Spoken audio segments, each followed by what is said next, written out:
One day, our journey is going to come to an end. And when that day comes, when we leave behind everything of this world and our material journey, a question is going to come about of what will be left of us and how do you want to be remembered? In the grand scheme of things, God guides us and has a purpose for everybody. And today I'm going to talk about a question that we don't really like to think about often before it's too late. That how do you want to be remembered in this world?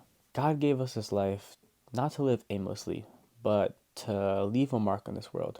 And He has called us to live with purpose, to be a light of this world that sometimes could feel dark. Life isn't an accident or a coincidence, and each of us are uniquely designed in God's image and with different gifts and talents and a mission that only we can fulfill.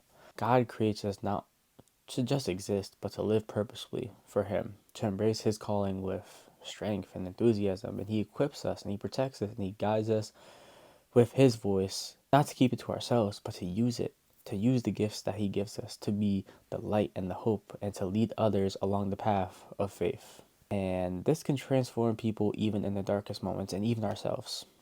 Sometimes we ask ourselves, why am I here? And what can I contribute to this world? But God has already given us the answer. We are love. He placed us here to reflect His love, to show everybody His goodness, and to build a legacy that honors His name. And that means leaving a mark. But it doesn't mean that we have to do something like super big or spectacular or crazy. Sometimes it's just simply listening to someone or praying someone, helping people who have fallen, or loving even when it's difficult. That, those small actions, even though they're simple, are always born of the, like, we're always born in God's will to help others. They're always born in the will to serve other people. Our purpose is not something that we have to discover on our own because God walks with us on this journey and He speaks through us through His word and guides us with His spirit and reminds us that no matter what, no matter how small our actions may seem, when done in faith, they have an eternal large impact. But no matter how strong God's call is, it's up to us to decide how to respond. And in the end, we are the ones who decide which way to go. The path to purpose is not only about what we give to others, but it's also how we care for and value ourselves. And loving ourselves is a part of God's plan for our lives. I want to address this idea because many people emphasize giving and sacrificing for others, which is biblical. But something that's important is that we are others too. And we also deserve to be loved and cared for. And the journey to helping other people begins with learning to love and help ourselves. And we have to recognize that our lives, our bodies, our minds, and our spirits are precious gifts to be protected and nurtured. And little is said about the importance of self-love.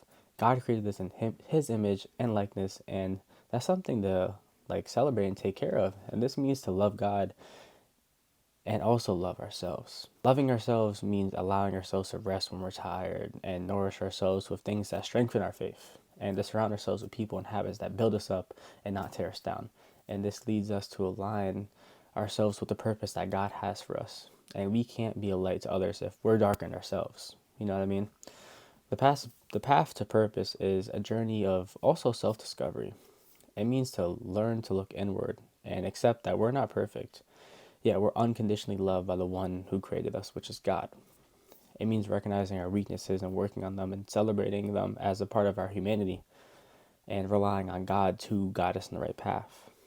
When we take the time to take care of ourselves, to heal our wounds and to work on our goals, we honor God. And in doing so, we're saying to Him, Lord, I value what you've given me.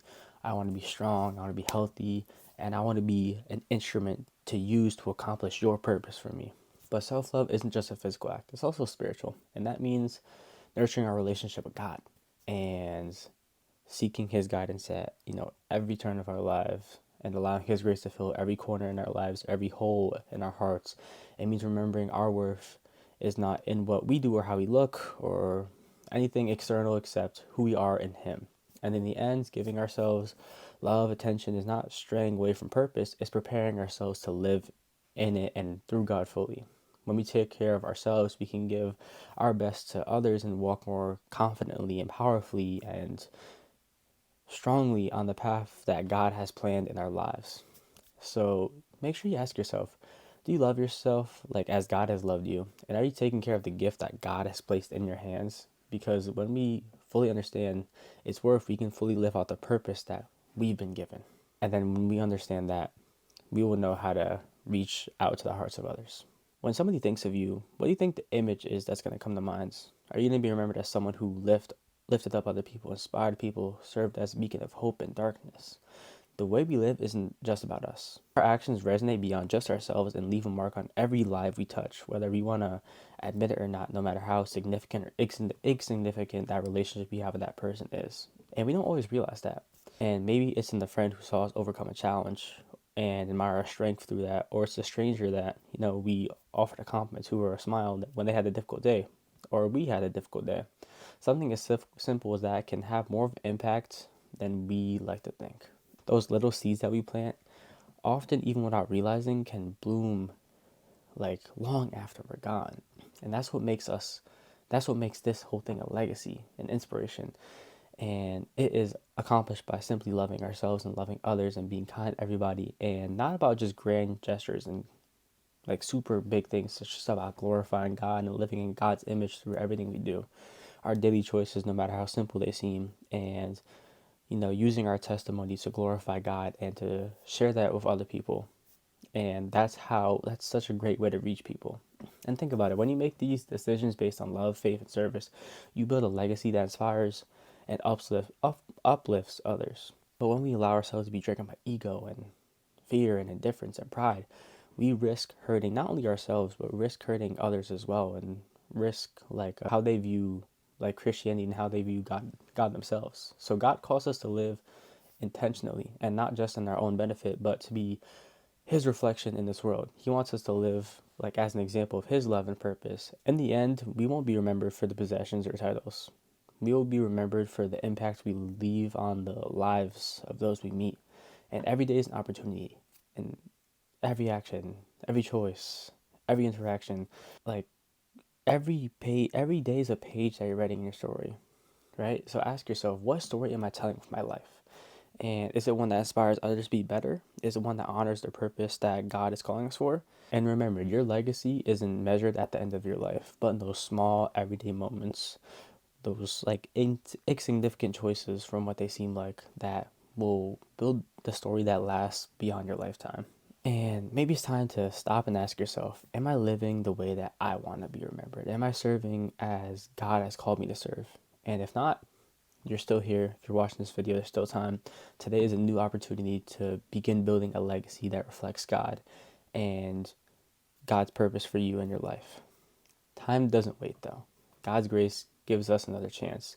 So it's time to take control over your life and also let God control your life and stop living in like this self-centered circle where you're just worried about yourself, right? Like let God take control of your life and let God do his thing. Trust in God. And you gotta stop and examine your hearts. Like, what changes can you make in your life to live more intentionally?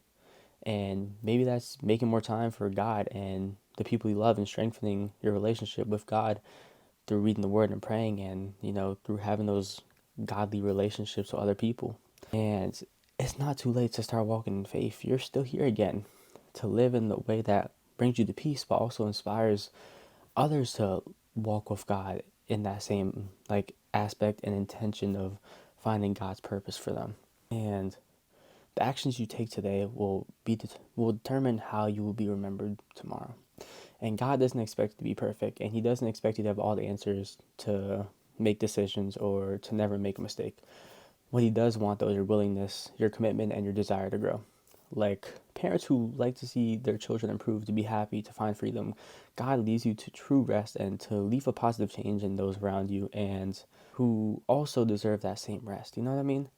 So today I challenge you to take that first step, make that phone call you've been putting off, start that project that God has put in your heart, forgive that person that you need to forgive, be bold, live intentionally the way that God wants you to live.